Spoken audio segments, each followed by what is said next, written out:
Welcome back to New Jersey Power and Politics. I'm Jim McQueenie. New Jersey is home to 2 nuclear facilities, Oyster Creek and Lacey Township, and the Salem nuclear power plant facilities in Delaware Bay.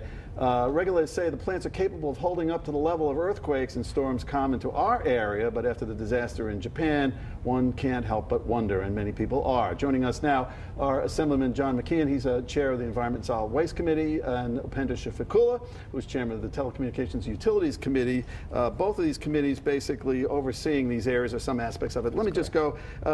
You recently held a hearing on April 7th looking into this issue post-Japan, and whoever wants to start on this one. It was a joint hearing between the Environment Committee, Telecommunication Committee, as well as the Homeland Security.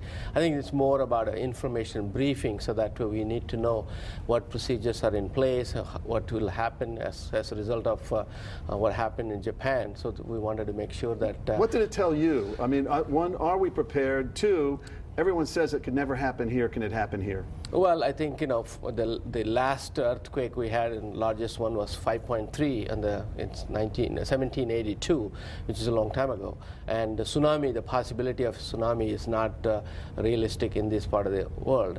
But having said that, but I think we need to take all the precautions. One of the things is that if you look at the Salem, Salem is about 23 feet above the ground, and the Oyster Creek around 21 feet above the ground. So when the waves, tidal waves came in and damaged all the emergency equipment, that is not likely to happen in New Jersey. Well, John, let me go to you. That's built artificial island, and it's called that, on an artificial island. So should we take comfort that that's stable, even though it's tall off the ground? It is artificial. In San Francisco and Bay, they build all housing on that thing. If there's an earthquake, a thing called ossification, I think is the term for it, where the soil turns to sand, and it's an issue.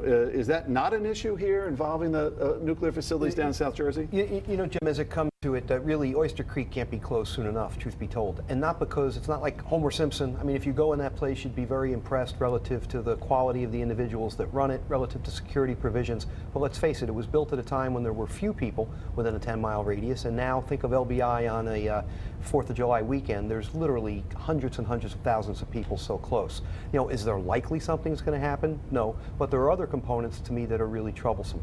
First and foremost, if we learned in Japan, as it relates to the spent fuel, it's kept, you know, suspended in water. It really should be cast, or dry cast, if you will.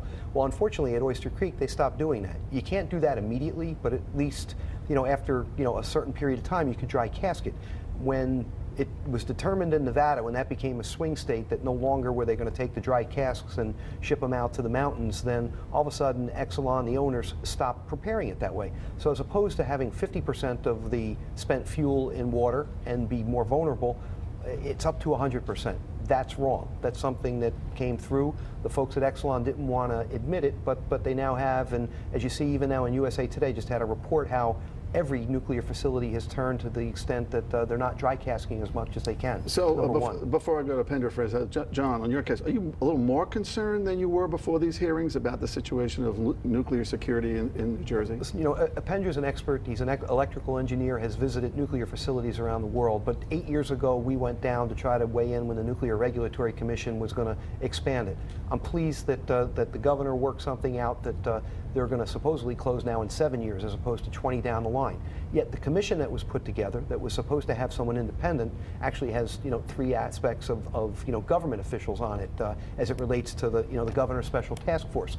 So I have a problem with that. I definitely have a problem with dry cask. Am I going to sit here and say, hey, everybody be careful because, you know, there's about to be a disaster at Oyster Creek? I don't think that's the case.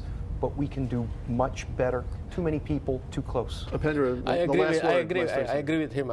We have 104 reactors. 75% of their facilities are doing wet because it's in the water.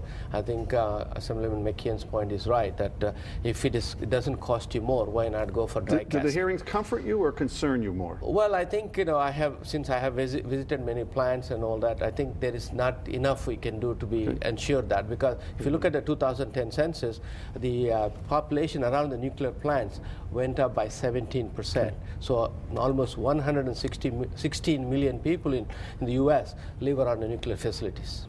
Okay, all right, so it looks like we're going to hear more about this. It doesn't sound like these hearings are really comforting to you that says, okay, that's that, everything's fine. It looks like there's going to be more? Yes. Okay, all right, very good. Thanks, gentlemen, for being here. Still to come, we welcome in Jeff Tittle of the Sierra Club to continue our discussion on nuclear power in New Jersey and why he's worried about drilling for natural gas in the Delaware River Basin. Please stay with us. There's a lot more up ahead on New Jersey Power and Politics. You're going to talk fracking?